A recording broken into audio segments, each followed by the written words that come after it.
নমস্কার বন্ধুরা, সবাই কেমন আছেন? আশা করি সবাই ভালো আছেন। তো আজকে অনেক দিন পর ডেইলি লাইভ নিয়ে চলে এসেছি। মানে ছোট ছোট কিছু ক্লিপ আমি ভিডিওতে দিয়েছি, সেটাই এখন এডিটিং করে আপনাদেরকে জানাচ্ছি। তো প্রত্যেকটা মেয়েদেরই তাই একটা রুটিন থাকে, সকালবেলা কেউ কাজে যাচ্ছে, কেউ বাড়ির কাজ সামলাচ্ছে। তো তেমনই আমারও ব্যাপারটা সেরকমই।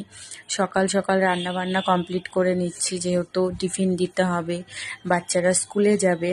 তো এই হয়েছে ব্যাপার, সব কিছু মাথায় রাখতে হয়। তাদেরকে ভেজিটেবল খাওয়ানো, তাদেরকে মাছ খাওয়ানো, তাদেরকে ডাল সবজি সব খাওয়ানো। যদি রান্না নাই করতে পারি তো তারা খাবে না। তো এরকমই ওকে আমি সকালের টিফিনটা ভাত খেয়ে যাই, মেয়েকে ভাত দিয়ে দিয়ে তারপর লাঞ্চে আমি ফল দিয়ে দিয়েছি। যেটা ফল দেওয়ার একটাই কারণ হচ্ছে, ফল খেতে বাচ্চারা চায় না, তো এটা একটা হ্যাবিটও চলে আসে ফ্রুটস খাওয়ার।